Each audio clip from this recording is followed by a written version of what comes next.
동행을 합니다.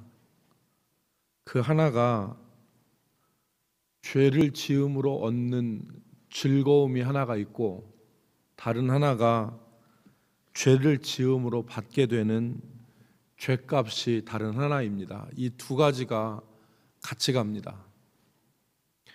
그래서 잠언에 있는 말씀처럼 도둑질한 물이 달고 몰래 먹는 떡이 맛있다, 이런 말이 나오는 것입니다. 죄악에는 즐거움이 있습니다. 그러나 이 죄된 행동이 단지 즐거움으로만 끝나는 것이 아니라 반드시 그 값을 치르게 되어 있습니다. 이게 하나님 정하신 법도입니다. 죄는 즐거움이 있지만 반드시 죄의 값을 치르게 된다. 그 죄의 값은 두 가지로 나눌 수 있는데, 첫 번째가 수치와 부끄러움을 당하는 것입니다. 죄의 즐거움 반대편에 수치와 부끄러움이 있습니다. 죄가 드러나면 수치와 부끄러움을 당하게 됩니다. 자신의 즐거움을 위해서 죄를 지으면 그 사람은 수치와 부끄러움을 당하게 되는데, 이전까지도 자랑스러웠던 얼굴이 죄로 인해서 수치와 부끄러움을 당하는 얼굴이 됩니다. 수치와 부끄러움을 우리는 보지요. 남의 있는 것 하나 도둑질해서 주머니에 넣어서 들통나면 수치와 부끄러움 당하게 됩니다.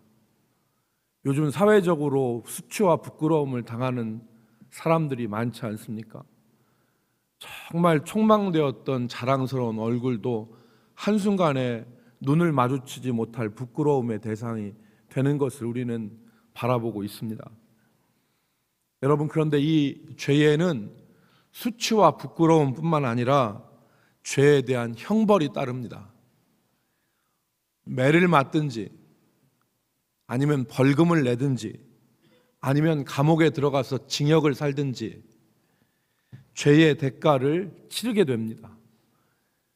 여러분, 이 대정동에 있는 교도소가 자리를 옮긴다잖아요. 좁아서 더 이상 사람들을 감당 못하니까 진잠에 있는 교도소를 다른 데로 옮긴답니다. 지금도 교도소에는 사람들이 넘쳐나는데 그 사람들이 다 죄값을 치르는 사람들입니다.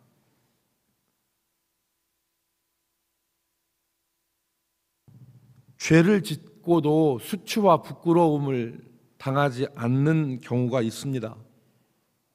그러나 그것은 영원히 드러나지 않는 게 아니에요. 일시 잠깐 덮어두고 드러나지 않는 것이죠. 공의의 관점에서 보면 여러분, 5살 먹은 3살 먹은 애들한테도 합리적으로 하지 않으면 그 아이들이 왜 불공평하게 대하느냐고 어른들한테 따집니다. 그런데 어떤 사람은 죄를 지음으로 말미암아서 수치와 부끄러움을 당하고 죄의 대가를 치렀는데, 어떤 사람은 그렇지 않는다면 이게 공의의 관점에서는 있을 수 없죠. 잠시 가려져 있는 것입니다. 여러분, 우리는, 제가 왜 이 말씀을 했냐면, 우리는 십자가에 달려 고난당하시고 죽으신 예수님을 믿는 사람들입니다. 예수님이 어제 말씀대로 참 하나님이셨고 참 사람이셨는데, 예수님은 한순간도 죄를 짓지 않으셨습니다. 그런데 우리의 죄를 지시고 죽음을 당하셨어요. 이 죽음을 우리는 대속의 죽음이라 그럽니다. 우리 죄를 대신 지시고 당하신 죽음이다. 그래서 이사야 선지자가 그가 찔림은 우리의 허물 때문이고 그가 상함은 우리의 죄악 때문이라 그랬습니다. 주님이 상하고 찔린 것은 우리의 허물과 우리의 죄악 때문이다. 그래서 그가 징계를 받음으로 우리가 평화를 누리고 그가 채찍에 맞음으로 우리가 나음을 입었도다 그랬습니다. 주님의 이 죽으심은 대속의 죽음이죠. 오늘 이 주님의 대속의 죽으심을 오늘 우리가 다시 한번 생각해 보는데, 첫 번째, 주님이 우리 대신 수치와 부끄러움을 담당하셨다는 것을 우리가 기억해야 됩니다. 주님이 우리 대신에 수치와 부끄러움을 당하셨다. 죄인이 받아야 될 수치와 부끄러움, 그리고 멸시와 조롱을 받으셨습니다. 사람들이 침뱉고 손바닥으로 주님의 얼굴을 때렸습니다. 이게 우리가 당할 부끄러움과 수치의 일부입니다. 여러분, 십자가형은 인간이 당하는 고통 가운데 가장 큰 고통이라 그러죠. 형벌이라 그러는데, 십자가상에 사람 죄인을 매달 때는 다 벗깁니다. 다 벗겨서, 벌거벗겨서, 그리고 십자가에 답니다. 여러분, 군사정권을 묘사한 영화 같은 데 보면 사람을 발가벗기는 장면이 나옵니다. 사람이 발가벗겨지면 얼마나 왜소해지는지 모릅니다.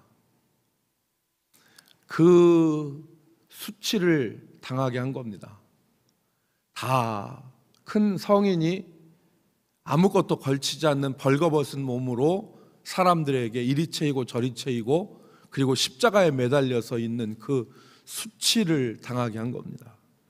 죄에 대한 수치입니다. 죄에 대한 부끄러움인데 주님이 우리 대신에 이 수치를 담당하셨습니다. 두 번째, 주님은 우리가 받아야 될 고통을 다 받으셨습니다. 우리가 받아야 될 형벌, 이걸 받으셨죠. 주님이 채찍에 맞으시고 그리고 피 흘리셨습니다. 그 채찍에, 여러분 영화에 보면 또 기록에 보면 이 죄인들을 기둥에다가 손을 붙들어 매고 피하지 못하게, 옴짝달싹 못하게 한 이후에 저 멀리서 한 3, 4m 되는 채찍으로 이 죄인을 휘감아 때리고 당기는데, 그 고통이 이루 말할 수 없는 것이죠. 주님이 그 채찍을 맞으시고 피 흘리신 것입니다. 손에 발에 못이 박히시고 머리에 가시관을 쓰시고 옆구리에 창이 찔리셨습니다. 그리고 오전 9시부터 오후 3시까지 6시간 동안 그 뜨거운 태양빛 아래서 숨조차 쉬는 게 고통스러운 그 6시간을 주님이 십자가에 매달리셔서, 이런 얘기가 가능한지 모르겠지만 바둥거리셨어요. 숨을 쉬는 것, 우리가 아플 때 이 숨 쉬는 것 자체가 고통이다 하는 때가, 느끼는 때가 있잖아요. 숨 쉬는 것 자체가 고통인 때가 있는데, 그걸 주님이 경험하셨다는 겁니다. 주님이 지옥 형벌을 경험하신 것이죠. 영원히 꺼지지 않는 불 속에 던져서 영원한 고통을 당해야 되는 그 고통을 주님이 당하신 거예요.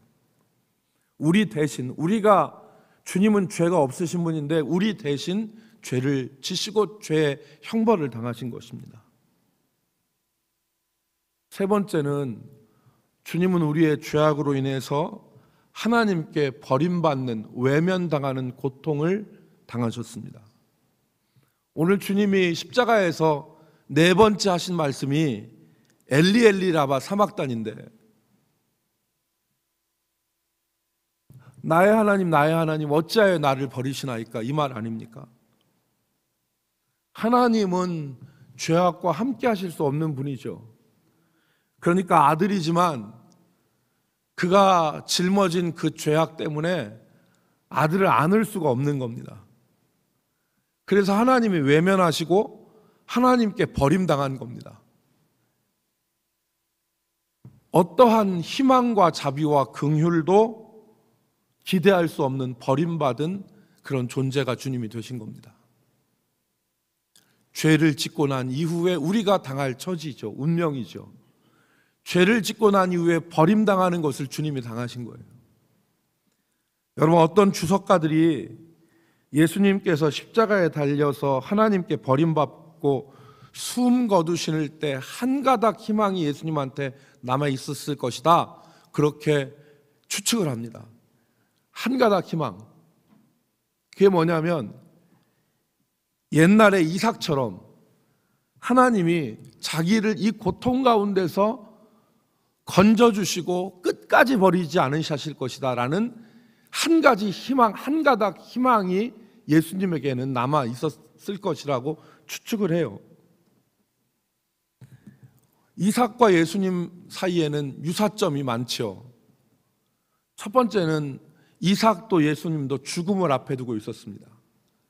그리고 자기가 죽을 그 나무를 짊어지고 산으로 올라가셨어요. 이삭은 자기를 번제로 태울 나무를 짊어지고 모리아산으로 올라갔고, 예수님은 자기가 매달릴 십자가를 지고 골고다 언덕으로 올라가셨습니다. 예수님이 희망하셨을 수 있죠. 이삭이 죽음을 당하지 않고 하나님이 예비하신 여호와 일의 어린 양이 준비되어져 있었던 것처럼, 그래서 최후에는 죽임을 당하지 않는 것처럼 나도 이 십자가에 매달리는데 하나님이 나를 마지막 순간에는 구원해 주셔서 하나님께 버림을 당하지 않을 수 있다는 마지막 한 가닥 희망이 있었다는 겁니다. 예수님이 극적인 반전을 기대할 수 있었는데 반전은 없었습니다. 주님은 버림당하셨어요.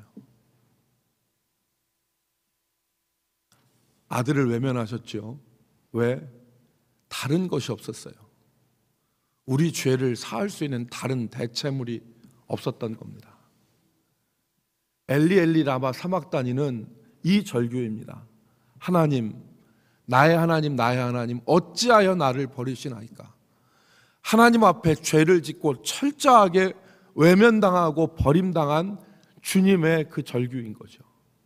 그러니까 주님의 죽으심을 우리는 세 가지로 생각해 봤는데, 첫 번째는 주님이 우리 대신에 수치와 부끄러움을 당하셨다는 겁니다. 주님이 우리가 받을 고난의 형벌을 다 당하셨다는 거예요. 세 번째, 주님이 우리가 당할 하나님께 버림받고 외면당하는 그 외면과 버림당함을 당하셨다는 겁니다.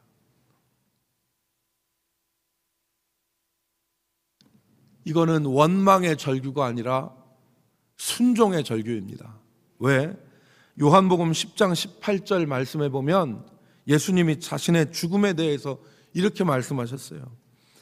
이를 내게서 빼앗는 자가 있는 것이 아니라 내가 스스로 버리노라. 내가 버릴 권세도 있고 다시 얻을 권세도 있으니 이 계명은 내 아버지에게서 받았노라 하시니라.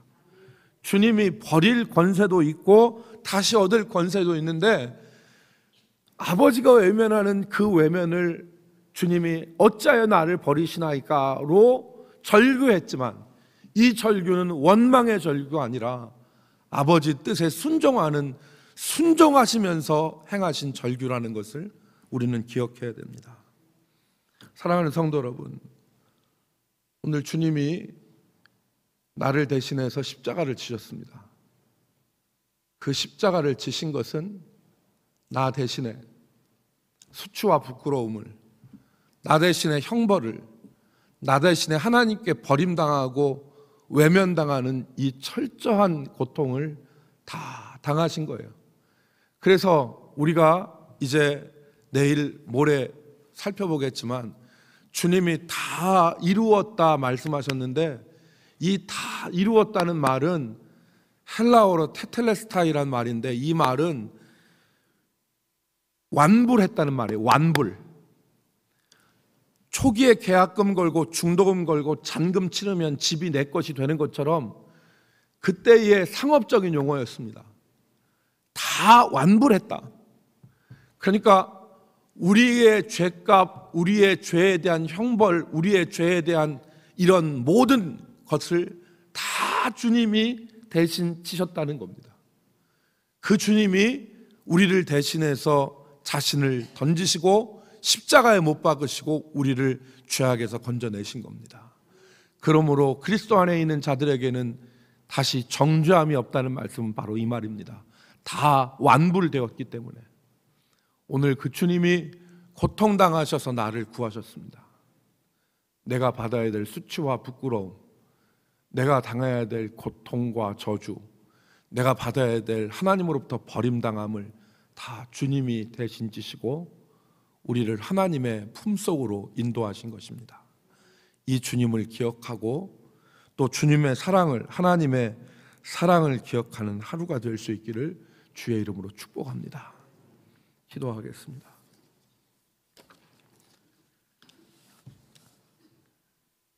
하나님, 우리 주님이 나의 아버지 어찌하여 나를 버리시나이까 라고 절규하시면서 숨을 거두신 것을 오늘 우리가 말씀을 통해 보았는데, 철저한 고통 가운데서 나를 건지시고 구원하신 주님의 그 은혜를 기억하게 하여 주시옵소서. 아들을 외면하시면서까지도 우리를 구원하신 하나님의 그 크신 사랑을 기억하게 하여 주옵소서. 그래서 우리가 죄 가운데 더 살아가는 것이 아니라 하나님의 자녀로 믿음의 백성들로 살아갈 수 있도록 주께서 우리를 은혜로 붙들어 주옵소서. 예수님의 이름으로 기도 올리옵나이다. 아멘.